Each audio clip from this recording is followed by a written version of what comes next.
पूनम जी, Germany से। राधे राधे। राधे राधे महाराज जी, आपके चरणों में कोटि कोटि प्रणाम। महाराज जी, कब और कैसे पता चलता है कि ये हमारा आखिरी जन्म है?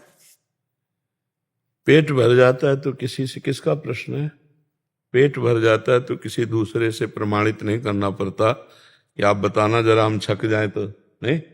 ऐसे ही जो भजन में डूबे रहते हैं, कोई वासना इच्छा नहीं रह जाती, किसी भी तरह के नवीन विषय भोगने की इच्छा नहीं, पूर्ण मन परमात्मा में एकाग्र हो गया, अब कोई चाह नहीं, तो जन्म मरण अपने आप मिट जाएगा। जन्म मरण दो कारण से होता है, एक चाह और दूसरी आसक्ति। किसी वस्तु व्यक्ति स्थान में आसक्ति और भोगों की चाह, यही हमारे जन्म मरण का हेतु है। जहां अचाह हुआ, निर्द्वंद हुआ, भगवत चिंतन में तन्मय हुआ, खत्म हो गया संसार का खेल। पर ये कहना बहुत सरल है, करना बहुत कठिन है। निरंतर नाम जप करे और सब में भगवत भावना करे तो आसक्ति खत्म हो जाएगी, और भगवान जैसे हमें रखें वैसे हम संतुष्ट रहें तो हमारी चाहत मिट जाएगी। चाह मिट जाए और आसक्ति मिट जाए, बस खत्म हो गया। जन्म मरण इसी से खत्म हो। जब हृदय में कोई चाह न रह जाए, कोई भोग भोगने की इच्छा जागृत न हो, कोई मान प्रतिष्ठा पद आदि की चाह न हो, तो वही भगवान की प्राप्ति के योग्य हृदय हो जाता है। पर इसके लिए बहुत साधन करना पड़ता है, कोई ऐसा थोड़ी कि ऐसे हो जाएगा। हाँ, ब्रह्मचर्य से रहना, नाम जप करना, पवित्र आहार, पवित्र शास्त्रों का स्वाध्याय, सबके प्रति परोपकार की भावना, तब कहीं जाकर वृत्तियां आती हैं। इसीलिए लोग सत्य मार्ग से लुढ़क करके फिर पाखंड और दंभ में चले जाते हैं, क्योंकि ये चढ़ाई है, इसमें सब इंद्रियों को रोकना है। तो इंद्रियों को रोकना तो बहुत कठिन होता है। जो कामना हुई उसको दबा दो, सोई वीर हो जाओगे, महान वीर हो जाओगे। पर वो हमको दबा देती कामनाएं।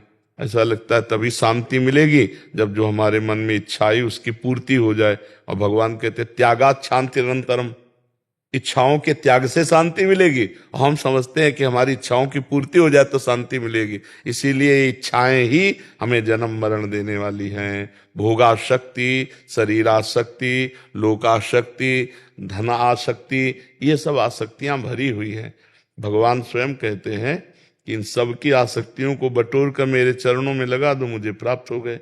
जननी जनक बंधु सुत दारा, तनु धन धाम सुहृद परिवारा, सबकी ममता ताग बटोरी, मम पद मन ही बांध बटोरी। समदर्शी इच्छा कछु नाही, हर्ष शोक भय नहीं मन माही, अस सज्जन मम उर्बस कैसे, लोभी हृदय बसो धन जैसे। हो गया भगवत प्राप्त। भगवान उसके हृदय में प्रकाशित हो जाते हैं, जो सब आसक्ति और ममता को भगवान के चरणों में। पर है बच्चा बहुत कठिन। कह देना, प्रवचन कर लेना सरल है और प्रवचन सुन लेना सरल है, लेकिन प्रवचन पे चल देना यही कठिन है। जो चला सो पहुंचा, जो चला नहीं तो केवल आप हमारी बात सुनकर दूसरों को सुना दोगे तो ये लगेगा कि आप बहुत धार्मिक हैं, आप बहुत ज्ञानी हैं, लेकिन आपको कुछ स्थिति नहीं होगी। तो प्रायः पढ़ करके सुना देना या सुनकर सुना देना, इन दोनों बातों से स्थिति नहीं मिलती। पढ़ करके जो सुना है उस पे चल दो। श्रोता सोई परम सुजान, सुनत चित रति करे। सुनते ही उस बात पे चल दिए और खूब भजन, अच्छे आचरण, भगवान से प्रार्थना, तो भगवान हमें स्थिति दे देंगे। अचाह स्थिति, अब कोई चाह नहीं। जाहि न चाही कबहु कछु, तुम सन सहज सने, बसो निरंतर तासुर सो राउर निजगे। जिसे कोई चाह नहीं है तो उसका भगवान से सहज प्रेम हो जाता है, और जहां भगवान से सहज प्रेम हुआ तो भगवान उसके हृदय में आकर ऐसे बस जाते हैं जैसे कोई अपने घर में आके, निज गे हो, अपने घर में आकर के। तो बस अचाह और आसक्ति रहित होने के लिए शास्त्रों का स्वाध्याय, सत्संग और नाम जप। नाम जप नहीं करेगा तो फिर कुछ काम नहीं आएगा। नाम जप बहुत जरूरी, खूब नाम जप करो। वो स्थिति होती है अचाह अनासक्त, तो अपने आप अनुभव में आ जाता है मेरा आखिरी जन्म है। ऐसा थोड़ी होता है कि अनुभव नहीं होता, अपने को अनुभव हो जाता है, हमारा काम हो गया, हमारी जीवन मुक्त स्थिति आ गई, वो अपने आप अनुभव में आ जाता है जी। और जैसे किसी की परीक्षा भी ली गई ना कि जीवन मुक्त है कि नहीं, तो बस चाह वाली बात और आसक्ति वाली बात देखी गई। एक बार श्री भगवान परमहंस सुखदेव जी महाराज जब ब्रह्म तत्व का अनुभव हुआ, जो जन्म मरण का नाश करने वाला है, तो अपने पिता श्री कृष्ण द्वैपायन के पास गए और कहा, प्रभु जो मुझे स्थिति प्राप्त है, क्या यही स्थिति जीवन मुक्ति स्थिति है? तो उन्होंने कहा, ये बात जनक जी के पास जाओ, वो तुम्हें बताएंगे। तो श्री सुखदेव जी गए, कई बार एकांतिक में सुनाया है। तो द्वारपाल ने जाकर के बताया कि महाराज परमहंस शिरोमणि सुखदेव जी आए हैं। त्रिकालज्ञ जनक जी, तीनों काल का ज्ञान रखने वाले थे, भूत भविष्य वर्तमान। तो समझ गए कि भगवान व्यास देव जी ने जीवन मुक्त स्थिति के लिए भेजा है कि जीवन मुक्त स्थिति प्रमाणित कर दो। तो जनक जी ने कहा 7 दिन तक कोई उत्तर मत देना। तो अब जैसे कोई खड़ा है, अगर 7 मिनट भी खड़ा है तो बार बार कहता ना कि यार नहीं मिलना तो आप हमसे बता तो दो, तो थोड़ा चिड़चिड़ाहट आ जाएगी कि नहीं आ जाएगी। लेकिन 7 दिन तक इंतजार करना और कोई उत्तर न मिलना, पर वैसे ही खड़े रहे, शांत शांत एकदम। जनक जी रोज पूछते, आज क्या है? बोले महाराज जैसे पहले दिन आए थे वैसी ही आज स्थिति है। 7 दिन तक कोई नहीं, आदमी नाराज ना हो जाए कि यार ना कोई उत्तर दे रहे हो ना कुछ हमें खड़े किए हो, आदमी ऐसे बड़बड़ाने लगे, कुछ नहीं, शांत। 7 दिन 7 रात। इसके बाद महलों में भेजा, और जो नवीन अवस्था की दासियां थी, सुखदेव जी 16 वर्ष की अवस्था, दिगंबर, भगवदानंद में पूर्ण, वस्त्र धारण नहीं करते थे। 9 युवतियां सेवा कर रही, रोज की रोज सूचना। जनक जी पूछते, उन महापुरुष के शरीर में, मुख में किसी भी तरह की कोई हरकत? तो उनका जैसे गेट में खड़े थे ना, वैसे युवतियों के बीच में भी वो खड़े। 7 दिन 7 रात्रि युवतियां सेवा में रही। देखा, ना आसक्ति और ना कोई चाह। जनक जी आए और आरती उतारी और कहा, आप जीवन मुक्त हैं, पूर्ण हैं। ये अचाह और अनासक्त ही जीवन मुक्ति है।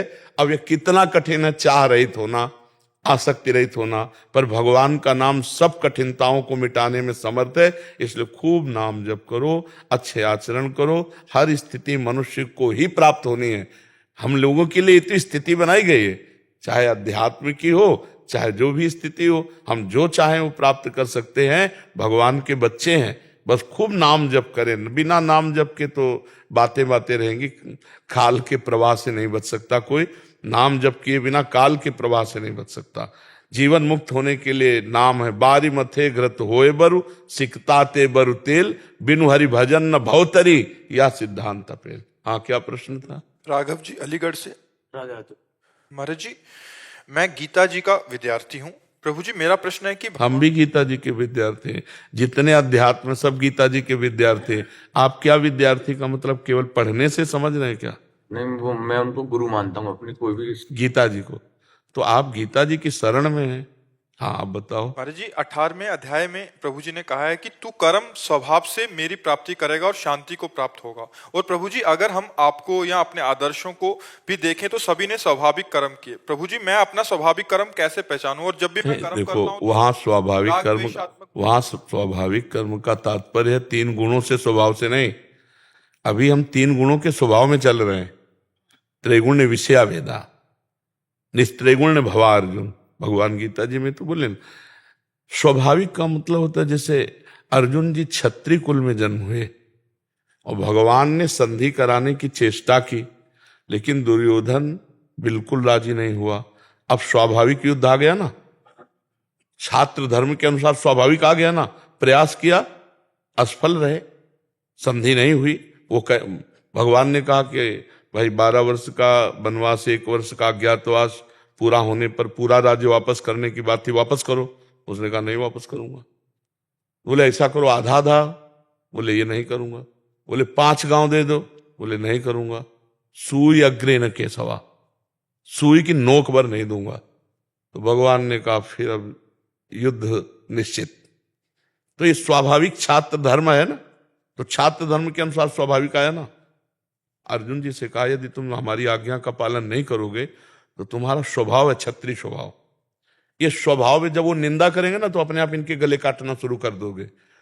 अभी हमारी आज्ञा मान लोगे तो विजय श्री को भी प्राप्त होगे, तुम्हारा यश भी होगा। तो स्वभाव का तात्पर्य 3 गुणों से युक्त नहीं है कि उसके अंदर तमोगुण स्वभाव तो हिंसा पाप कर रहा है, रजोगुणी स्वभाव है तो व्यभिचार कर रहा है, नाना प्रकार के भोग भोग रहा है। ऐसी बात नहीं है। इस बात को आंतरिक समझना होगा।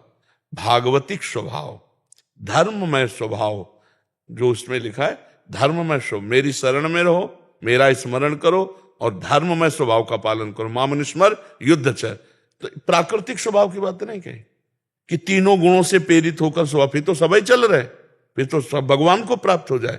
नहीं, धर्म स्वाभाविक, हमारी स्थिति जो हमारा जो धर्म है, जैसे आप किसी के पुत्र हैं, किसी के भाई हैं, आगे चलकर किसी के पिता बनेंगे, किसी के पति बनेंगे, ये सब धर्म है, इनका स्वाभाविक रूप से पालन करना चाहिए। तो वो ये तमोगुण रजोगुण इनके स्वभाव की बात नहीं कही। हमारा कारण शरीर तीनों गुणों से बना हुआ है, इसी स्वभाव को तो बदलना है। धार्मिक स्वभाव, भागवतिक स्वभाव, धर्म पालन करने वाला स्वभाव, भागवतिक स्वभाव, तभी भगवान की प्राप्ति होगी। समझ पा रहे हो आप? प्राकृतिक गुणों के स्वभाव से नहीं, नहीं तो सब प्राप्त ना हो जाए। सब चल तो अपने अपने स्वभाव से रहे ना, नहीं चल रहे। कालिया ने भगवान से यही प्रार्थना की थी कि मेरे से नाराज मत हो ना, मेरा स्वभाव रचा गया बहुत वर्षों के बाद बदला लेने तक का। अगर आज हमसे तुम छेड़खानी की तो बहुत वर्षों तक तुम्हारा इंतजार करेंगे, फिर बदला लेंगे। बोले प्रभु ये स्वभाव आपने ही रचा है हमारा। तो ये जो मायाकृत स्वभाव है, इसको बदलना होगा साधना के द्वारा।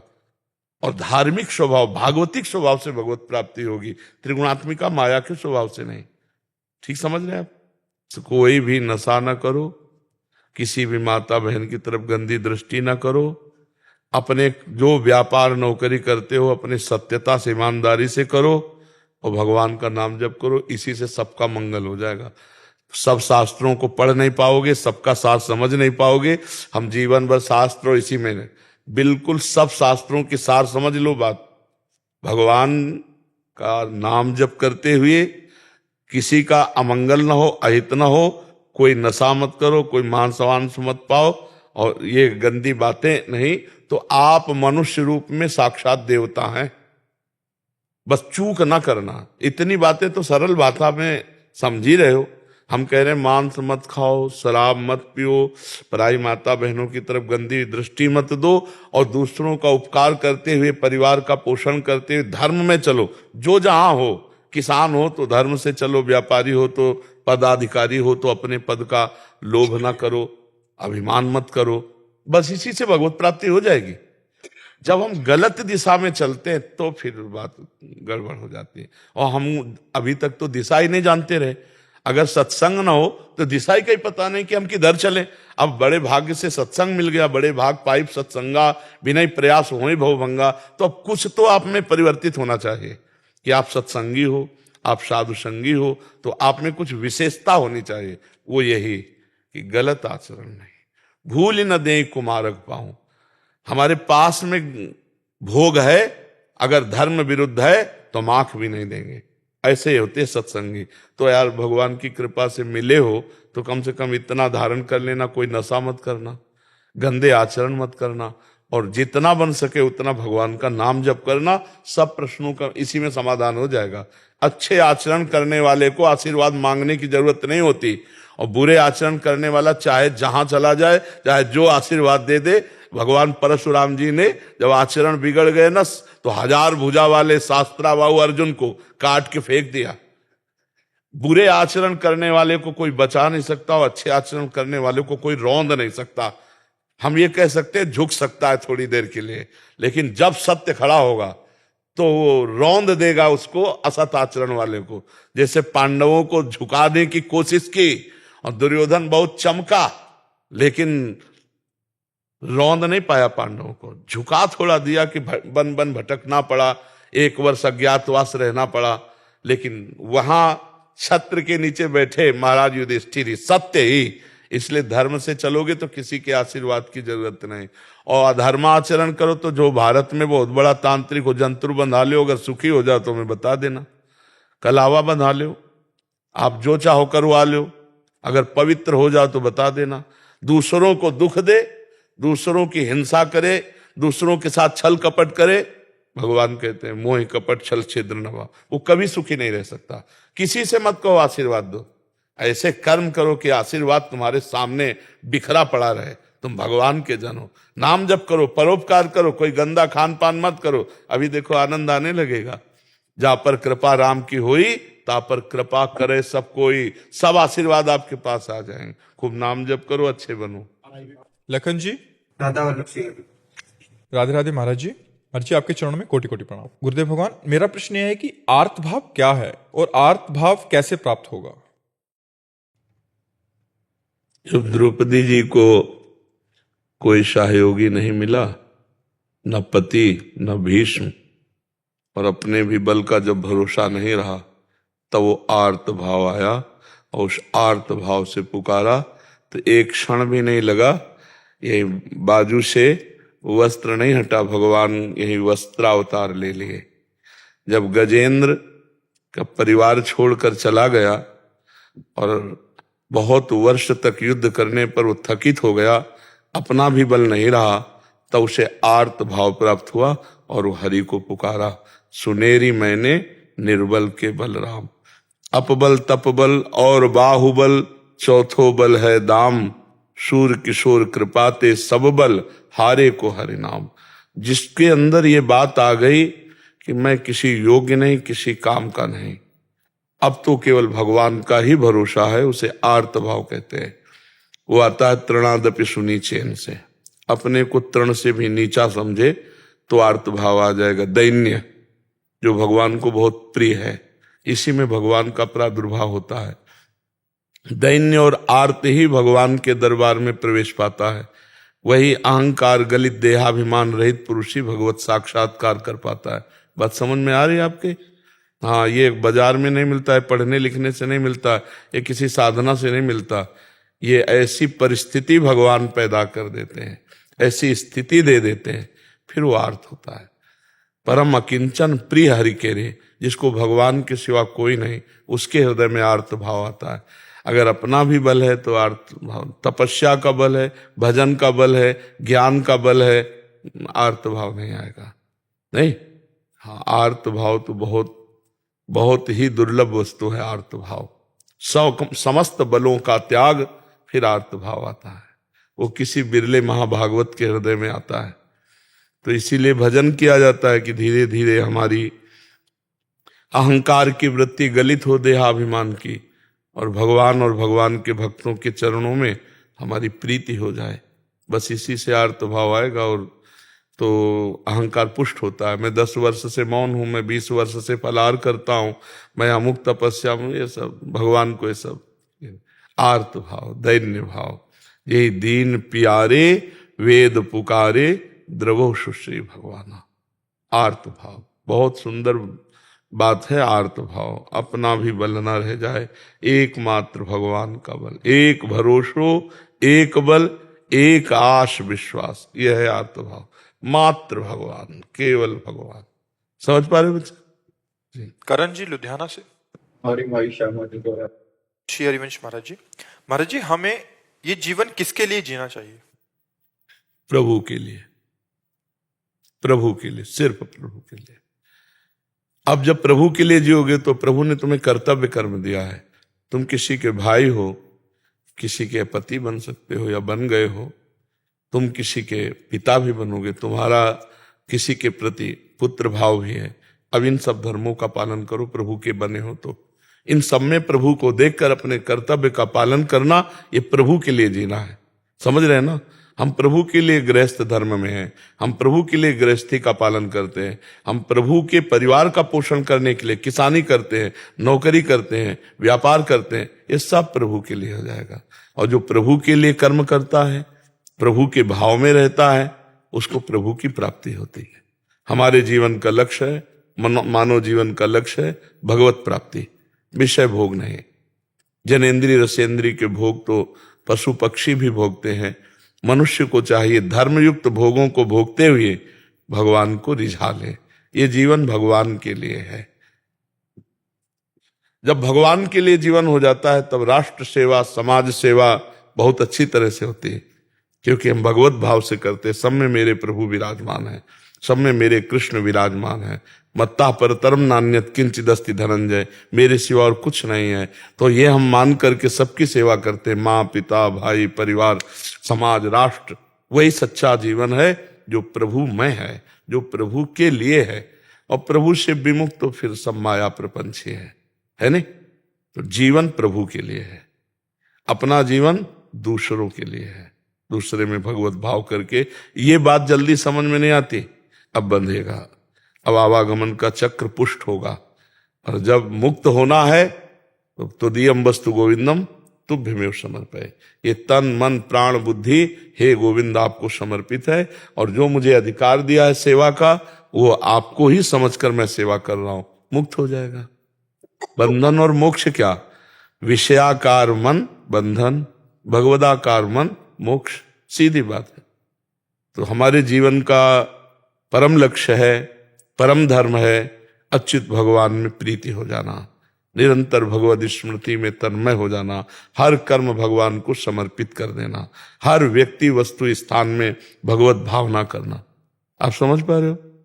आपको कोई संशय? किसका प्रश्न था? आपको कोई संशय? महाराज जी, कई बार धाम आने के लिए, दर्शन के लिए ना कई जगह झूठ बोलना पड़ता है, जैसे कि माता पिता से संत भगवान। देखो, हमने एक बार भी नहीं कहा वृंदावन आओ। इसमें आपके उत्तर में बोला क्या? एक बार भी नहीं कहा।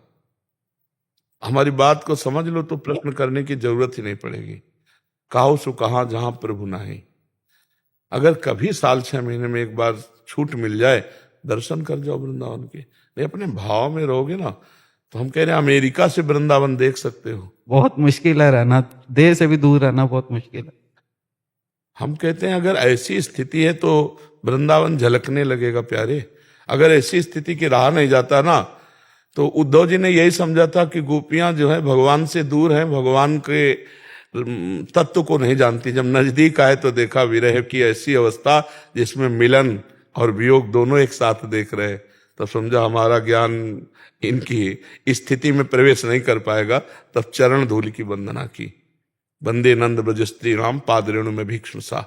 तो इसलिए बच्चा, हमें लगता है कर्तव्य से मुख मोड़कर भागना ठीक नहीं है, अपने कर्तव्य का पालन करते हुए चिंतन करना ठीक है। वृंदावन को चिंतवन यह दीप उर्वारी, कोटि जन्म के अघ तमय काटि करे उजियारी। करोड़ों जन्मों के पापों का नाश कर देता है जब वृंदावन का चिंतन। देखो, अपने पास एक कैमरा है, ध्यान से आप यहाँ आओ, ध्यान से यमुना जी जाओ, ध्यान से बिहारी जी, राधा रमण, राधा वल्लभ जी के दर्शन करो, और एक बार ध्यान से परिक्रमा करो। फिर रोज यही कर सकते हो, 5 मिनट में सब कर सकते हो। 5 मिनट में वृंदावन की परिक्रमा लगा सकते हो, और वो ऐसे ही पुण्य मिलेगा जैसे शरीर से लगाओगे। वृंदावन को चिंतवन यह है दीप और बार। और आजकल यंत्र चल गए, कथा सुनो, सत्संग सुनो, गंदी बातें मोबाइल से मत देखो। दूर रहते हुए भी तुम भगवत आनंद में मस्त रहोगे। ऐसा थोड़ी कि जो वृंदावन रहे वही भक्ति का आनंद लेगा, जो बाहर रहे वो भक्ति का आनंद नहीं लेगा। ऐसा नहीं बच्चा। कितने लोग वृंदावन रह सकते हैं? अपने भारतवासी करोड़ों की अरबों की संख्या में 1 अरब 40 करोड़ के लगभग होंगे। नहीं, कैसे रह पाएंगे? तो जो जहां है वहीं से भक्ति करेगा। कभी कभी आके वृंदावन दर्शन कर ले। आप विकल मत हो, अंदर की विकलता बढ़ाओ प्रभु के मिलन की। वहीं वृंदावन, जहां आप हो वहीं वृंदावन प्रकाशित हो जाएगा। वृंदावन कोई जड़ देश नहीं है, ये सब चिन्मय है, चिदानंदमय है। तो इसलिए हम लोग प्राकृतिक दिमाग से, हम कहते हैं जिनको समय मिले आओ वृंदावन, दर्शन करो, निरपराध व्यतीत करो 2 दिन 3 दिन। अपराध करो वृंदावन वास करके तो भक्ति बिल्कुल नहीं रहेगी। ये दिव्य धाम है, इसलिए महापुरुषों ने तो छांट छांट के वृंदावन भेजा, नहीं तो फिर रोक दिया है। जैसे महाप्रभु चैतन्य देव ना, नीलांचल से छांट छांट के छटे हुए महापुरुष सब दिव्य, चलो वृंदावन। आप स्वयं करुणा करके सबका उद्धार करते हुए जगत पावन, यहाँ उन्हीं को भेजा है जो एकदम चरम सीमा में समर्पित महापुरुष हुए। क्योंकि जैसे यहाँ का भजन जोरदार, ऐसे यहाँ का अपराध भी जोरदार। अगर यहाँ अपराध किया, मान लो जैसे लोग बाहर से आए, होटल ले लिए और वही विलासिता संसार की, बिल्कुल नरक जाने का रास्ता है। यहाँ एक दिन आओ, मौन रहो, उपवास करो, वृंदावन परिक्रमा लगाओ, नाम जप करो, कीर्तन करो, थोड़ा कुछ फल जल आदि से काम चला लो। यहाँ कोई विलासिता मत करो, यहाँ गंदे आचरण मत करो, एक दिन आओगे तो वो भी जीवन में बहुत बड़ा काम करेगा आपके, नहीं। और आप यहाँ आकर के फिर दोष दर्शन करो, यहाँ के ऐसे वैसे निंदा, कुछ हाथ नहीं ले पाओगे। ये आध्यात्मिक संपत्ति को कमाना बड़ा कठिन, इसे कमा के बढ़ाना बड़ा कठिन, और बढ़ जाए तो पचाना बड़ा कठिन। बिना सत्संग के, गुरु कृपा के, ये बहुत कठिन है अध्यात्म पचाना। थोड़ा सा पुण्य हुआ, हल्ला मचा दिया, जाके हम वृंदावन गए थे, संत की सेवा की, ये किया, वो सब खत्म, अपच हो गया, उल्टी हो गई। बहुत अच्छी चीज खाई, उल्टी हो गई, तो स्वास्थ्य आपका बढ़िया थोड़ी बनेगा। उसे पचा लेते तो स्वास्थ्य बढ़िया बनता, तो अहंकार पचने नहीं देता। इसलिए जहां हो वहीं से नाम जप करो, सेवा करो, जब कभी अवसर मिले वृंदावन दर्शन कर जाओ। मुकेश जी फरीदाबाद से। जी महाराज जी, आपके चरणों में कोटि कोटि प्रणाम। महाराज जी, शरणागति के लिए जीव को किन बातों की आवश्यकता होती है? असल बात, शरणागति तभी होती है जब हम अपने को किसी योग्य नहीं समझते। चलो दोनों सेनाओं के मध्य में रथ को खड़ा करो, अर्जुन जी आज्ञा करते हैं, भगवान सारथी बने रथ ले। अब भगवान कहते हैं देख, ही भगवान ने कहा देख, अब देखा तो ये सब भाई बंधु रिश्ते नातेदार सब थे। अब अर्जुन कांपने लगे। कार्पण्य दोषो प्रहत स्वभावा पृच्छामि त्वाम धर्म सम्मूढ़ चेता। जब अपने को पता चल गया कि मैं किसी योग्य नहीं हूं, तभी तो भगवान से कहते हैं शिष्यस्ते हम साधिमाम प्रपन्नम। प्रपन्न मतलब शरणागति।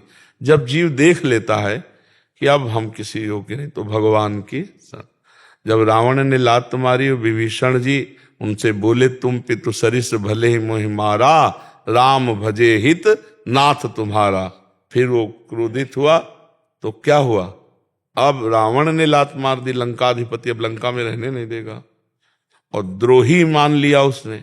तब अब कोई सहयोगी नहीं, कोई सहारा नहीं, तो भगवान की शरणागति हो गई कि नहीं विभीषण जी की। सुग्रीव जी को बाली ने बहुत मारा, अब वो कोई सहयोगी सुग्रीव जी का नहीं था। जब हनुमान जी राम जी से मिला तो पक्की शरणागति हो गई उनके हृदय में। अगर हमें किसी बल का सहारा है तो प्रपत्ति होना बहुत कठिन होता है, शरणागत होना बड़ा कठिन। वैसे भी देखो, कोई आदमी सरेंडर कब होता है? सरकार के सामने, जब ना एक गोली रह जाती है और जब पता है कि अब मारे गए, ऐसे हो जाता है ना। तो ऐसे शरणागति असलियत में भगवान करवाते हैं। जब किसी काम का नहीं रहता भी तो ऐसे वाचिक शरणागति है। बहुत क्रियात्मक भी कोई बहुत विवेकी कर सकता है, नहीं तो अपने मनोरंजन की भगवत विमुख चेष्टाएं भी करता रहता है। स्वयं से शरणागति होना बहुत बड़ी बात। जीव ही स्वयं से शरणागति होगी तो निश्चिंत हो जाएगा, जीव निशोक हो जाएगा। वो स्थिति कैसे आई? तो भगवान से रो, प्रार्थना करो कि नाथ मुझे अपनी शरण में ले लो, और नाम जप करो। नाम जप से हृदय द्रवित होता चला जाएगा, हमारा हृदय निर्मल होगा, पाप और पाप की प्रवृत्तियों का नाश होगा, भगवान की शरणागति पक्की हो जाएगी। नाम जप करो और कभी कभी रो रो के पुकारो। हमको तो एक ही रास्ता समझ में आया है, सब नियम संयम भगवान ने तो बताए ही है। भगवान से एकांत में प्रार्थना करना, प्रार्थना से भगवान का अवतार हो गया। जय जय सूर्यनायक जन सुखदायक, जो प्रार्थना हुई ना, भगवान का अवतार। सब संत महात्मा ऋषि मुनि मिलकर भगवान आदि, जब शंकर जी आदि प्रार्थना किए तो सच्चिदानंद भगवान का अवतार हो गया। देवता आदि जब प्रार्थना, तो हम प्रार्थना करें एकांत में भगवान से कि हे प्रभु, जो सद्गुण आपको प्रिय हैं वो हमारे में दे दीजिए।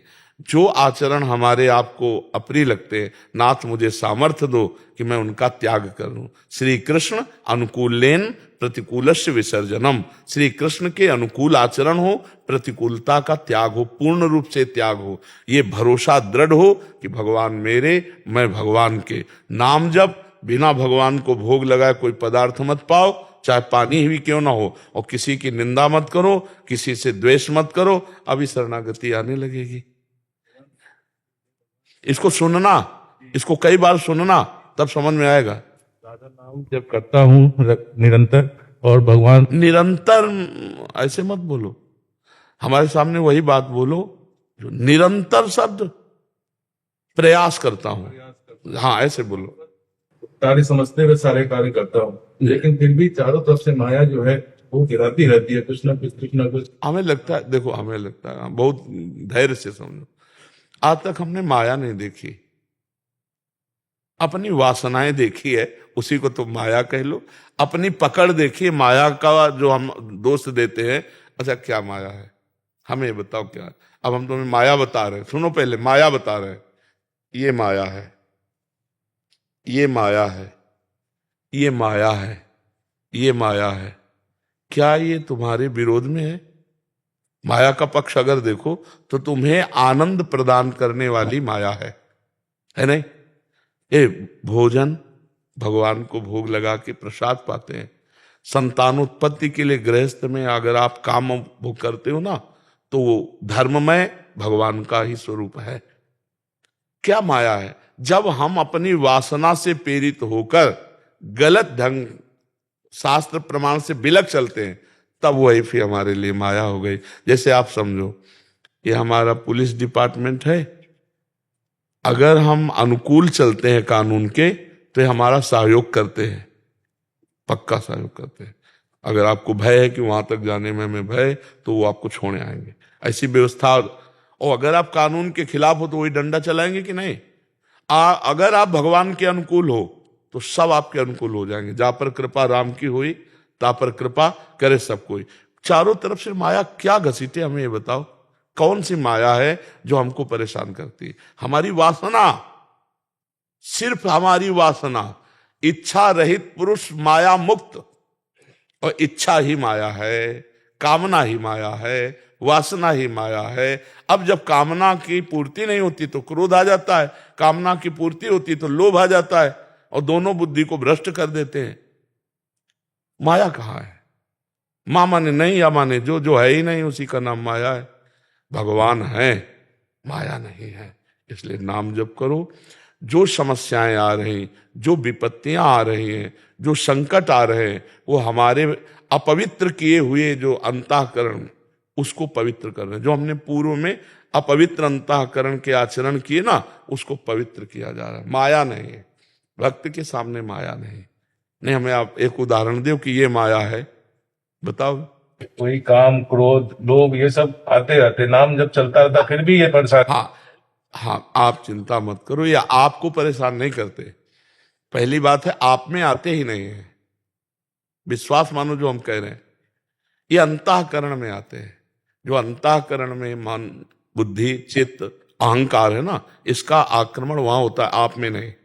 पहली बात तो समझ लो, आप निर्विकार भगवान के अंश हैं। भगवान कहते हैं ना ममैवांशो, तो भगवान का अंश कैसा है? गोस्वामी तुलसीदास जी कहते हैं, ईश्वर अंश जीव अविनाशी, चेतन अमल सहज सुख राशि। अमल माने निर्विकार, अपना स्वरूप निर्विकार है। हमने क्या किया कि अंतःकरण में इतना ममत्व कर लिया कि उसमें जो बात होती है वो मैं अपने में मान लेता हूं, इसीलिए मैं हार जाता हूं। अगर साक्षी भाव से देखो तो अंतःकरण इसलिए जल रहा है कि उसने पाप किए हैं। अब वो पवित्र हो रहा है, जैसे सोना तपाने से पवित्र, तो आप उसे सह जाओ, विचलित मत हो। आप में जलन नहीं है, जलन मन में हो रही है। अंतःकरण, आप उसके दृष्टा हैं, देखने वाले। नाम जप करते हुए सह जाओ तो सहत सहत बाढ़ भगति गृह तन गुरुहित गात, वो महान भक्तिवान बन जाएगा। और भगवान ने भी कहा, जो इन व्यथा इंद्री मन से प्रकट होती है ना, बड़ी जलन, उसको सह जाता है, वो अमर पद को प्राप्त होता है। यम ही न व्यथ्यंते ते पुरुषम पुरुषर्षभ सम दुखा सुखाधीरम सोमृतत्वाय कल्पते, वो अमृत पद का अधिकारी हो जाता है। तो भाई इसमें सहना पड़ेगा। थोड़ा मार्ग है जो जलन युक्त है, इसके बाद शीतलता ही है, और संसार का मार्ग है सदैव जलन बढ़ती ही चली जाएगी, इसमें कहीं शीतलता नहीं है। काम क्रोध आदि मन पर आक्रमण करते हैं। और जैसे आपके घर में कोई आवे तो आप उसका आदर मत करो, वो अपने आप आना बंद कर देगा। आदर है काम के अनुसार क्रीड़ा करना, काम के अनुसार चिंतन, चेष्टा, संकल्प, विकल्प, ये उसका आदर हो गया काम का। काम का अनादर कर दो, न कोई चेष्टा, न कोई चिंतन, राधा राधा राधा राधा। अब वो जलाएगा कि मेरी बात सुनो, ये दृश्य देखो, उसमें बड़ा सुख है, बस इस बात को तुम काट दो, पूरी जिंदगी हो जाती है इन्हीं भोगों को भोगते हुए। यदि सुख होता तो सब तृप्त हो जाते, बार बार वही तृष्णा, वही वासना, नहीं तेरी बात नहीं मानेंगे। ऐसे मन से लड़ा भी जाता है, कभी कभी मन को फुसला दिया जाता है। जैसे अनुकूल भोग मांग रहा है, हाँ ठीक है भाई बनवाओ, अगर समोसा चटनी बन जाए तो ठाकुर जी को पवाओ और पवा दो मन को। गलत बात में इससे लड़ा जाता है। और इसके सही से, आज वृंदावन चलो, हाँ चलो, आज सत्संग सुनते हैं, हाँ सुनो।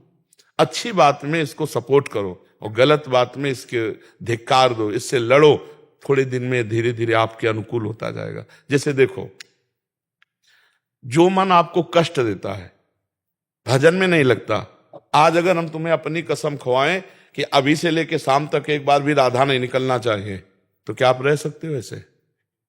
तो इसका मतलब मन ने भजन पकड़ा ना, आप समझो, मन ने भजन पकड़ा ना, कुछ तो पकड़ा ना। पूरा जिस दिन पकड़ लेगा उस दिन इसी जगह आप आकर के कहोगे कि बहुत आनंद है, अब हमें कुछ नहीं चाहिए, हमें बहुत सुख मिल रहा है। बस आप समझ लो हमारी बात को, मन ने पकड़ लिया है, पूरा पकड़ाना है, पूरा राधा नाम मन में भर देना है। इसलिए जहां वो गंदी बातें निकले वो आती नहीं है, उस समय आप उसको सपोर्ट मत देना, वो खत्म, वो डिलीट हो रहे। जो आप नाम जप कर रहे हो, हरि नाम, जो भी नाम जप करे, तो नाम जप क्या करता है, मन को निर्मल करता है। तो मन में छुपी हुई जो वासनाएं ना, जब ऐसे देखो नहीं आएंगी, और जहां एकाग्र होकर नाम जब शुरू किया तो निकलना शुरू हो जाएंगे, वो डिलीट हो रहे, वो नष्ट हो रहे। अनंत जन्मों की चिप है मन, अगर इसी जन्म में डिलीट हो जाए तो बहुत बड़ी बात है। अनंत जन्मों की उसमें चिप है, और एक डिलीटर है वो जो जल्दी सबकी समझ में नहीं आता है। मैं शरीर नहीं हूं, मैं स्थूल सूक्ष्म कारण नहीं हूं, जड़ से उड़ा दे, सारी वासनाओं को उड़ा दे। ब्रह्मविद ब्रह्म ही भवति, जानत तुम्हें तुम्हें हो जाए, तस्वित तज्जने भेदा भावात, भगवान और भक्त में अभेद स्थिति। अब ये ज्ञान थोड़ा कठिन ज्ञान है, इसीलिए चलो क्रम से डिलीट होता जाएगा, नहीं एक साथ डिलीट हो जाए, एक साथ डिलीट हो जाए। यदि ब्रह्मचारी हो, विवेकी हो, वैराग्यवान हो, और स्वरूप बोध की तरफ थोड़ी प्रियता हो, जहां गुरुजनों से स्वरूप बोध की हो तो वृत्ति ही नहीं उदय होती, वृत्ति का लय हो जाता है। अरे परमार्थ ऐसी थोड़ा महासुख का है, पर खजाने को राजा लोग जहां रखते थे वहां भूल भुलैया का मार्ग भी बना देते थे कि जल्दी कोई बाहरी इस रास्ते में आके भी खजाने तक न पहुंचने पावे, वो निजी जन जानते थे। ऐसे ही भगवान के संत जन निजी जन है, और भगवान का जो परमानंद रूपी खजाना, उसका मार्ग उनको पता है। नहीं तो उसी मार्ग में इतनी भूल भुलैया है कि चलोगे परमानंद की तरफ फंस जाओगे कंचन कामिनी कीर्ति में, ऐसी घाटियां हैं। तो भगवान का आश्रय लो, सत्संग सुनते रहो, नाम जप करो, और जो अंदर में जलन होती है उसे सहते रहो। ठीक है, राधे राधे महाराज जी। महाराज जी, आप कह रहे हैं बच्चे की, ये कह रहे हैं कि इनको ना हर समय चैतन्य महाप्रभु का ही स्मरण आता रहता है, नाम जप तो कम होता है, बट आंसू नहीं निकलते, रोंगटे खड़े नहीं होते, बट हर समय उन्हीं की चिंतन होता है। मैं कहीं भी जाऊं आंखें बंद हो जाती हैं और सब मुझे पागल कहते हैं। नहीं पागल नहीं, बहुत कृपा है। उनसे कौन सा संबंध स्थापित करूं चैतन्य महाप्रभु से? मेरे देखो वो सबके गुरु हैं, और गुरु जैसे हम भगवान को बोलते तुम्हें वो माता च पिता, तुम्हें वो बंधुश्च सखा तुम्हें हो, ऐसे गुरु के लिए भी है, तुम्हें वो माता च पिता तुम्हें वो बंधुश्च सखा च तुम्हें वो विद्या द्रवणंग तुम्हें वो शर्मम देव। अच्छा, नाम जप की बात रही तो चैतन्य महाप्रभु के लिए लिखा है श्री ध्रुवदास जी ने कि पावत ही तिनको दरस उपजय भजनानंद, बिन ही श्रम छुट जाए सब जे माया के फंद, गौड़ देश सब उद्धर्यो प्रगट कृष्ण चैतन्य, तैसे नित्यानंद हो रस में भय अनन्य। महाप्रभु चैतन्य देव का अगर स्मरण आ रहा है तो भजन ही नहीं परम भजन हो रहा है, तुम इसकी चिंता मत करो। ठीक है, हाँ, और ये बात किसी से कहो मत कि हमारे अंदर ये बात चलती है। अच्छा, लोग पागल कब कहेंगे? जब तुम अपनी बात बताओगी। महाराज जी मैं बताती नहीं तो सब सर्वज्ञ थोड़ी कि तुम जान जाओगी चैतन्य महाप्रभु के चित्तल। नहीं, ये कि महाराज जी चित्र ज्यादा घूमता है हर नाम समय से। चित्र घूमता है और जब ये उतरती है लीलाओं जैसे को- आँख बंद कर लेती है। नहीं, आप हमें बताओ, ये परेशानी है क्या? हम ये कह रहे परेशानी है क्या? अरे बड़े बड़े सिद्ध इसकी चाह करते हैं, उसका पूर्व जन्म का कोई भजन है जो महाप्रभु चैतन्य देव उसकी स्मृति में आ रहे, कोई परेशानी का विषय थोड़ी है। ऐसे ऐसे हिलाएगा कि व्यक्ति निताई गौर नहीं करे। बहुत बहुत कृपा है, हम तो चरण स्पर्श करने की बात करते हैं। आप बिल्कुल निश्चिंत रहिए। अभी अभी हस्बैंड एक्सपायर्ड हुए। आप चिंता मत करो, आप चिंता मत कर। देखो, एक बार महाप्रभु चैतन्य देव जी, हम आपको बताएला, वो समुद्र में यमुना जी की बावला में कूद गए। सुनो, तो जाल में मछुआरे ने पकड़ लिया। अब जो भी मछुआरे ने पकड़ा, कृष्ण कृष्ण कृष्ण छूते ही महाप्रभु को, अब दूसरे ने वो भी कृष्ण कृष्ण नाचने लगा। तो जो और मछुआरे थे उन्होंने कहा तो पागल हो गया, इसको तो कोई भूत चढ़ गया। महाप्रभु को ऐसे, तो जो परिकर के भागते हुए आए, महाप्रभु कहाँ गए, वहां कहाँ गए, तो उनको देख के पहचान गए कि इन्होंने महाप्रभु को छुआ है, क्योंकि हा कृष्ण हरे कृष्ण हा कृष्ण। तुम देखा महाप्रभु जाल में बंधे हुए भाव में से, तो देखो उनको ध्यान से देखो या चाहे छू जाओ, भजन की प्रवृत्ति अपने आप। ये तो न जाने कितने जन्मों के सौभाग्य उदय हुए हैं जो इस बच्ची के अंदर। महाराज जी चैतन्य महाप्रभु की मानसी सेवा कैसे करते हैं? अभी पहले चैतन्य महाप्रभु का ध्यान करते हुए एक बार उनके चरित्र पढ़ जाओ। वही पढ़ती रहे। चैतन्य चरितामृत है आपको? हाँ, उसको तुम पढ़ो चुपचाप, और वो अपने आप महाप्रभु बता देंगे आगे क्या करना है। और चुप रहो, और किसी को साबित मत होने दो कि आप भक्ति करती हो, शांत रहो। और महाप्रभु जिसको संभालते हैं बच्चा, वो संसार और परमार्थ दोनों का राजा हो जाता है। तुम बड़ी आगे चल के देखना, तुम्हारा सौभाग्य कैसा उदय होगा। ठीक है? हाँ, ये हम इस नित्यानंद प्रभु कौन थे? नित्यानंद प्रभु जब अवतार होता है तो दोनों का अवतार साथ ही होता है।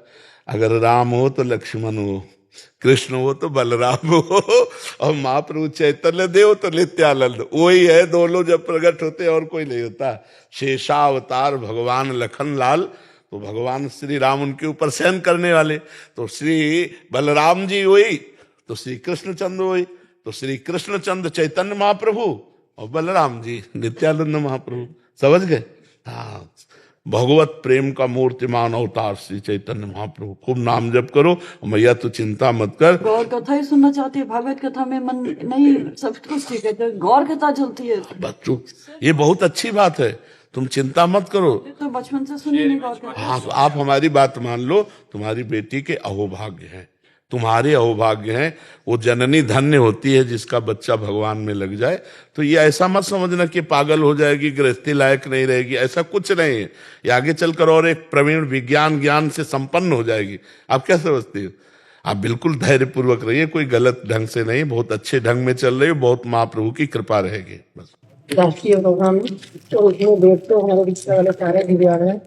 महाराज जी के निमंत्रण बोले सारे, महाराज जी सारे हमने जो है 12 साल से संस्था चल रही है और सबको जो है जीवन की मुख्य धारा में जोड़ा है। सब वृंदावन में रिक्शा चला रहे हैं, मतलब किसी पे आश्रित नहीं है, अपने परिवारों को चला रहे हैं सारे। और अब इनका राष्ट्रीय प्रोग्राम है। महाराज जी कब आपके दर्शन के लिए आए? महाराज जी थोड़े आशीष वचन पूरे राष्ट्र में आपके वचन जाएंगे। 3 दिसंबर विश्व विकलांग दिवस। नहीं, ये बहुत सुंदर है, क्योंकि अगर ये स्वयं अर्थ कमा लेते तो किसी के आश्रित नहीं रहेंगे और अपने परिवार का, और इनको ये क्षोभ नहीं होगा कि हम दिव्यांग हैं, क्योंकि स्वयं कर लेते ना। तो ये बहुत बड़ी आपकी मतलब सहयोग वृत्ति रही जो इन लोगों को ऐसे इस तरह प्रेरित करके, मतलब दर्शन करवाने के लिए 150 रिक्शा है। हाँ। जिन रिक्शाओं को चला रहे हैं और कभी भी छुट्टी नहीं करते हैं और सबकी सहायता भी करते हैं। किसी का बैग रह जाए, कुछ भी रह जाए, सबकी सहायता करते हैं। बिल्कुल ठीक, बहुत अच्छा है, बहुत अच्छा है। आप उत्सव राधे श्याम राधे श्याम राधे श्याम। प्रकाश पाटिल जी हमारे प्रोड्यूसर एक फिल्म बना रहे हैं महाराज जी, श्री कृष्ण। अच्छा, पहले भी निवेदन कर, हाँ, कई लोग आप आए थे। तो महाराज जी आपके आशीर्वाद से ये सब चल रहा है। और बहुत अब एविडेंस में केस आने वाला है महाराज जी, गवाही में, तो आपकी कृपा पूरी है। हाँ। प्रयास अपना, सफलता भगवान के हाथ में ना। वो तो आशीर्वाद लेने आए थे, वो तो और आपकी कृपा हमारी पर बनी रहे। हाँ, हाँ, बहुत अच्छा। और महाराज जी बहुत बढ़िया फिल्म बना रहे हैं, बहुत शानदार फिल्म, उसका टीजर बन गया है, गाना भी लॉन्च हो गया उसका। एक लाइन सुना दीजिए गाने की, एक लाइन महाराज जी को। प्रतिष्ठा सम्मान से शंख हम बजाएंगे, अपनी जन्मभूमि में हमारे कृष्ण आएंगे। हाँ बिल्कुल ठीक है, तो ठीक है। सातवें द्वार में चरण उनके पूजे जाएंगे, सातवां द्वार वो। बिल्कुल बिल्कुल आने। बहुत कृपा। नितिन जी मध्य प्रदेश से। राधे राधे जी। महाराज जी आपके चरणों में कोटि कोटि प्रणाम। गुरुदेव भगवान, राधा रानी की कृपा से सोने चांदी का व्यवसाय है, मगर ना चाहते हुए भी लोगों को जेवर उधार देना और लेना पड़ता है, और प्राण तो एक ही है ना, एक दिन छूटेंगे। प्राण निकलते समय लेन देन बाकी रहा तो सुना है कि फिर से जन्म लेना पड़ेगा। और महाराज जी ऐसे में भगवत प्राप्ति कैसे होगी, बहुत चिंता बनी रहती है। कागज में लेन देन का तो लिखा जाता होगा, तो आपके परिवार तो है ही है ना, तो फिर परिवार का कर्तव्य बनता है कि जो आपका लिया हुआ ऋण है उसका, इसीलिए तो याचना की जाती है भगवान से कि हमारे संतान हो। तो अगर पिता का ऋण पुत्र चुका देता है तो उसका उद्धार हो जाएगा। और प्रायः ऐसा चलता है संसार में कि आज जरूरत है तो बैंक से ले लिया या किसी से ले लिया, कल कमा कर फिर दिया। वैसे सब लोगों के पास नगद वाला ही तो है नहीं, तो इसलिए संतान इसीलिए होती है कि वो अपने पिता के लिए हुए ऋण को चुकाए। और ये संतान की बहुत बड़ी पूजा हो जाएगी।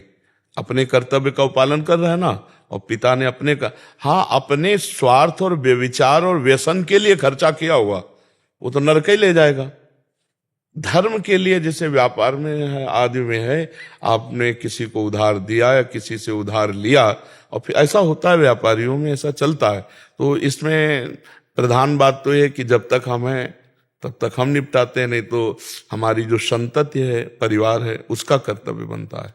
पुत्र है गुरु जी, बड़ा आज्ञाकारी। हाँ तो बस फिर निश्चिंत रहो, नाम जप जरूर करते रहो।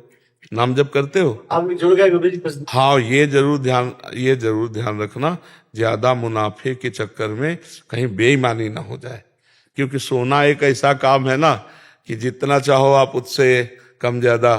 तो हमें लगता है ईमानदारी वाला धंधा बहुत अच्छा रहता है, उसमें भगवान देखते हैं कि जैसे इस काम के 100 रुपये हमारे होते हैं तो हम 100 रुपये लेंगे और काम करके अच्छा देंगे। मतलब इस सोने का बहुत ऐसा काम है कि इसमें आप बहुत अच्छे से निकाल सकते हो, बहुत उसमें डुप्लीकेट भी की जा सकती बातें। तो ये सब भक्त होकर नहीं करना चाहिए, नहीं तो फिर भगवान की प्राप्ति नहीं। अब करे बेईमानी, सोचे भगवान मिल जाएंगे, तो हमें तो लगता है भगवान सत्य है।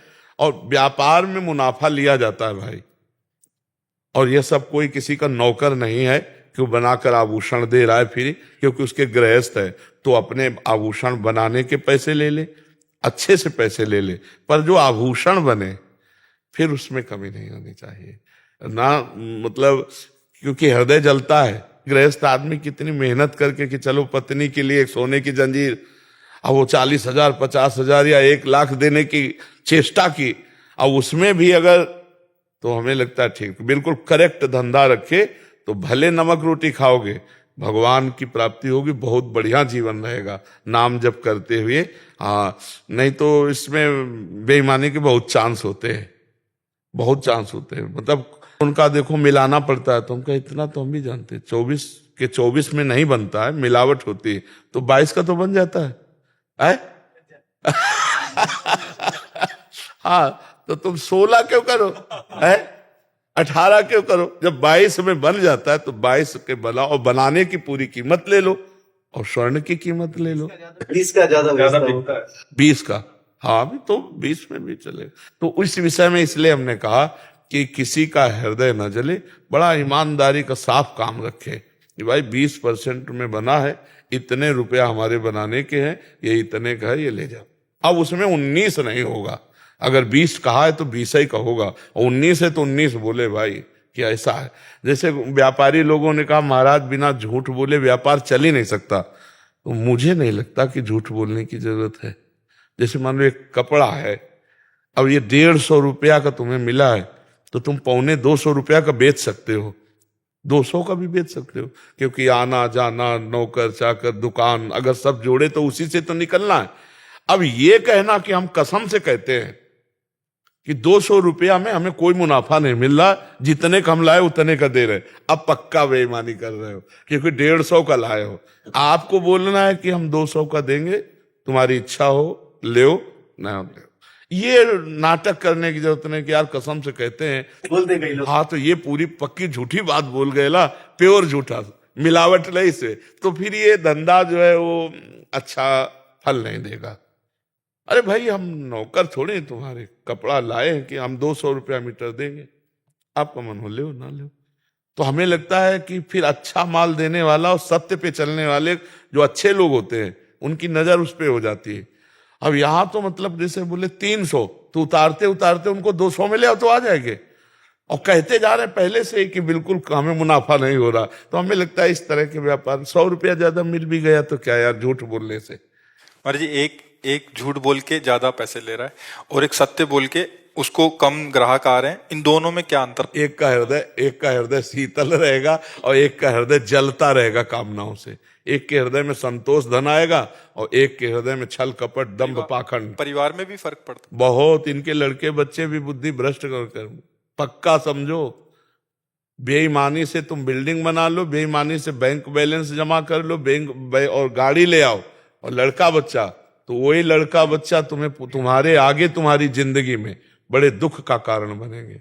अगर धर्म से चलेंगे तो हमारे बच्चे चाहे लेबरी करके जिए पर सूट तो नहीं करेंगे अपने को, पक्का समझ लो। अधर्म बन जाए तो तुम्हारे हाथ से ही तुमको गोली मरवा देगा, तुम्हारे हाथ से ही तुमको जहर खवा देगा, तुम्हारे हाथ से ही तुमको मरवा देगा, टंगवा देगा। बुद्धि तो केवल खराब होनी है। तो इसलिए धर्म से चलो, नमक रोटी खाओ, भगवान का भजन करो, जिससे हृदय शीतल होता है। ये सब कुछ नहीं हृदय शीतल, सब जलते रहते हैं। ये जो पापाचरण करते हैं ना, ये जलते रहते हैं रात दिन। अब शीतलता जानते ही नहीं है। अपने लोग माया मल का उपभोग करके सुखी होना चाहते हैं। निर्मल सच्चिदानंद भगवदानंद से विमुख अगर इतना भगवदानंद मिल जाए तो ब्रह्मादिक के भोग सब विषम लागत ताई, नारायण ब्रज चंद की लगन लगी ही जाए। हम हर बैच में एक प्रार्थना करते हैं, कोई नशा मत करो, मांस आदि मत खाओ, दूसरे के जीवों को भी कष्ट होता है। वो कोई गाजर मूली नहीं है कि जैसे तुम बकरा और इन सब जीवों को, वो जीना चाहते हैं। आप देखो मछली को देखो, पानी से ऐसे कर, वो जीना चाहती है कि मुझे पानी में डाल दो। जीव है ना मछली, पूरा जीव। जैसे भगवान ने मत्स्य अवतार भी लिया है, मछली का अवतार भगवान ने लिया, मत्स्य अवतार। तो अगर किसी भी जीव की हत्या करते हो, मांस खाते, मान लो आप हत्या नहीं करते, मांस खाते, तो हत्या में सहयोग है ना, 3 को बराबर दंड मिलता है, कर्ता, प्रेरक, अनुमोदन। 3 को, चाहे पुण्य का हो चाहे पाप का हो। आपको पूरा बकरे के मारने का पाप लगेगा। जब आप कहते हो हम तो खरीद के ले आते खाते, हम कोई मारते थोड़ी, लेकिन आप खाने वाले हैं, और 3 को बराबर दंड मिलता है। महाराज जी, हम मांस नहीं खाते, पर हमारे कोई मित्र हो, हम उनको अगर सलाह देते हैं कि नहीं खाना चाहिए, महाराज जी ने हमको समझाया, इनमें भी दया धर्म कीजिए, तो वो कहते हैं कि अगर हम इनको छोड़ देंगे तो सृष्टि में जो है जीव जंतु ही भर जाएंगे, इंसान का नहीं, ऐसा नहीं। उनको सृष्टि विनाश करने का मालिक नहीं बनाया, सृष्टि का लय करने वाले भगवान शंकर है। हमारे पास डिपार्टमेंट है, वो डिपार्टमेंट में नहीं कहते कि आप शाकाहारी लोगों के लिए सब्जी इसीलिए है कि हम मांसाहारी लोग हैं, तो तुम चल रहे हो जैसे सत्य और झूठ, अंधेरा और उजाला, ऐसे ही। तो बढ़िया है, तर्क उनका बढ़िया है। तो उनके लिए नरक भी बना है, उनके लिए विपत्ति भी बनी है। और फिर गाड़ी में जलेंगे, पहले आग लगेगी और गेट खुलने वाले जो लॉकर वो पहले नष्ट होगा, क्योंकि कोई खोल ना सके। और फिर चिल्लाते तो हाँ वही है, वो जो मेव मेव कर रहे थे ना, काटा था, जलाया था, ऐसे उल्टा पैर बांध दिए, नीचे आग लगाए हैं। अब भगवान तुम्हें एसी कार में आग लगा करके पधराएंगे, तो ये भी दंड है। तैयार रहो इसके लिए, पक्का तैयार रहो। अगर आप पापाचरण करते हैं तो इसी जन्म में तुमको पता चल जाएगा कि तुम्हारा परिणाम क्या होगा। ऐसा आज तक कोई पापी नहीं देखा कि ऐसे करके गया हो मृत्यु लेख से। रावण जैसे धूल धूसरित हो गए, कंस जैसे, शिशुपाल जैसे काट के फेंक दिए गए, कोई ऐसा नहीं है। ये जो कह रहे हैं ना, बढ़िया 2 प्रकार की खेती होती है, एक दुख की एक सुख की। आप वो दुख की खेती हो, जब काटने को आएगा तब कहते हे भगवान 7 लोग इस गाड़ी में जल गए। ये वही जले हैं जो जला जला के खाए थे ना, अब भगवान ने भूंजा उनको, काल भगवान ने। ऐसी गाड़ी में बैठे हैं, फिल्मी गाना चल रहे हैं, गाड़ी रफ्तार से है, आग लग गई। अब कोई आवाज सुन करके भी खोल नहीं सकता, गेट लॉक है क्योंकि वो तार जल गए, अब जल गए पूरे। एक्सीडेंट हुआ ना, घुसा ऐसे सरिया से, अब तड़प रहे हैं, घंटों में तो निकाले गए, अस्पताल गए। ये क्या है? वो जीवों को तड़पाया है जो। मांडव्य ऋषि भगवान की ऐसे तपस्या कर रहे थे। तितली छोटी बच्चे में जैसे होता ना खिलवाड़, तो 8 वर्ष के थे तो तितली की गुदा में बम्बूल का कांटा डाल के छोड़ दिया था। तो ऐसे तपस्या कर रहे थे। एक राजा के यहां से चोरी करके, डकैती करके चोर लोग भागे और इन्हीं के आश्रम में घुस गए। अब इनको तो ध्यान नहीं था, ऐसे तपस्या कर रहे थे। राज कर्मचारी आए, बोले बाबा जी का नाटक करता है और चोरी करवाता है, उनको भी बांध ले गए। राजा ने कहा सब इन चोरों को सूली की सजा दे। उस समय सूली की सजा का मतलब भाले जैसा एक खड़ा है, इधर उधर खंबे, और उस खंबे से चढ़ के उसके गुदा द्वार में ऐसे छोड़ दिया जाता है। और वो इतना गया, वो तड़प तड़प के बहुत बुरी तरह की मौत, क्योंकि उससे तुरंत मौत थोड़ी होती। अब सूली की सजा दी गई तो सब जो अपराधी थे वो तो मर गए। मांडव्य ऋषि पद्मासन लगा के बैठ गए। इसके बाद जब दूसरे अपराधियों को दंड देने के लिए, टांगने के लिए आने की बात हुई, तो वहां कहा कि सब तो मर गए, लेकिन एक महात्मा है पद्मासन लगाए बैठा है। तो राजा आए, हाथ जोड़े, महाराज मुझे नहीं, बोले हम तुम्हें दंड नहीं देंगे, हम सीधे यमराज को दंड देंगे, क्योंकि वो न्यायाधीश है ना, हमारी सूली निकला दो। लाख प्रयास किया गया, सूली नहीं निकली, काट दी गई। महाभारत में भगवान व्यास देव जी, अणिमांडव्य ऋषि नाम पड़ा उनका। वो सीधे गए धर्मराज के पास। धर्मराज से कहा महाराज ये कोई न्याय है? मुझे याद नहीं कि मैंने कोई पाप किया इस जन्म में, वो हमारी गुदा में सूली डालकर काट दी गई। उनका नाराज मत होना, आपका ही कर्म है इसी जन्म का। 8 वर्ष की अवस्था में तितली की गुदा में कांटा डाल के बम्बूल का छोड़ दिया तो तुम्हारी गुदा में सूली कटवानी पड़ी। तो उन्होंने कहा ये तो गलत है, 8 वर्ष के बच्चे को क्या ज्ञान। तो मैं नियम रखता हूं कि 14 वर्ष तक के बच्चे का अपराध नहीं माना जाएगा भागवतिक कानून में।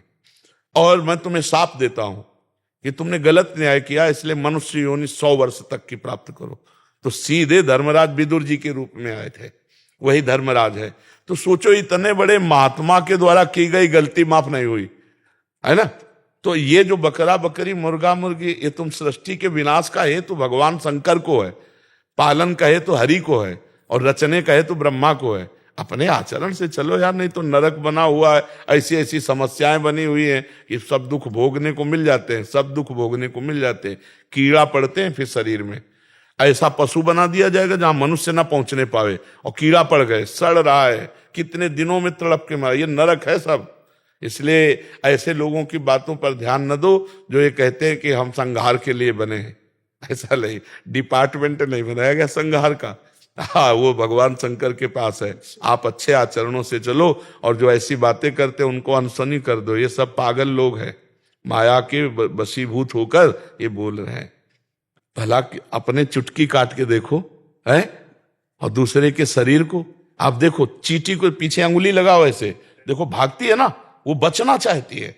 सबको अपने प्राण पे है यार, ऐसा नहीं कर, मतलब बुद्धि भ्रष्ट है तो कुछ भी कर लो, बुद्धि भ्रष्ट है तो फिर क्या है। नहीं, पवित्र बुद्धि ऐसा कभी निर्णय नहीं करेगी कि किसी जीव को कष्ट दिया जाए, नहीं ऐसा। और सब जीव ऐसा थोड़ी बढ़ोतरी हो जाती है, अरे भगवान समेटते जाते हैं सबको। जब विनाश की उनकी लीला होती है, देखो कोरोना चला था ना, पूरे विश्व में लाखों मरे, 2 लाख यह है विलास का कार्यक्रम। भूकंप आया, प्रदेश का प्रदेश साफ, जल प्रवाह समुद्र से ज्वार भाटा आया, पूरा साफ कर दे। ये भागवतिक है, तुम चिंता मत करो। सफाई विभाग बहुत जोर का है, तुम्हें करना नहीं पड़ेगा तुम्हारी भी सफाई हो जाएगी, चिंता लेकर। बहुत बड़ा विनाशकारी भगवान के बहुत लीलाएं हैं। देखो अब जरा सी बात छिड़ गई तो आजकल गोलियों वाला तो है नहीं, मिसाइल वाला है, पूरा नगर का नगर विध्वंस हो जाता है, नहीं हो जाता है। ऐसे ऐसे अस्त्र हैं कि पूरे देश के देश को उड़ा दे। तो भैया विनाश विभाग है, जब विनाश विभाग चलेगा तो तो अपने आप विनाश करता चला जाए। आप धर्म से चलो, आप जीवों पर दया करो, आप अच्छे पदार्थ पाओ। किसी का मांस, या कैसे गंदे लोग हैं जो दूसरे का मांस खाने में अपने को मतलब सुख समझते हैं। बात सुन के उल्टी हो जाए यार, किसी के अंग खाने, मांस खाना, पर वो बुद्धि भ्रष्ट है तो उनको अच्छा लगता है।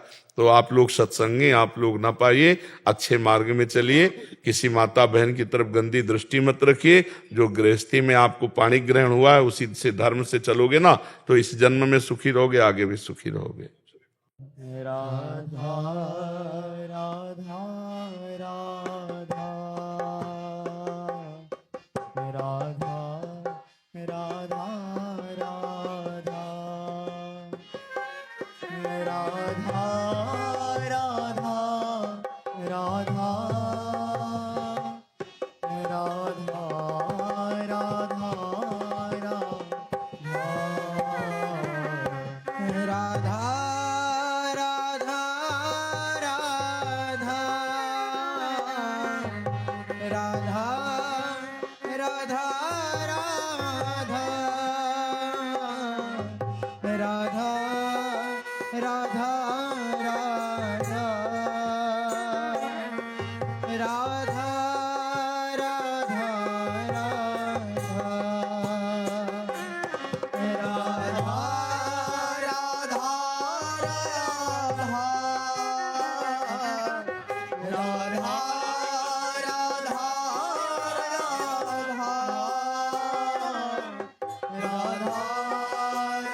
राधा राधा राधा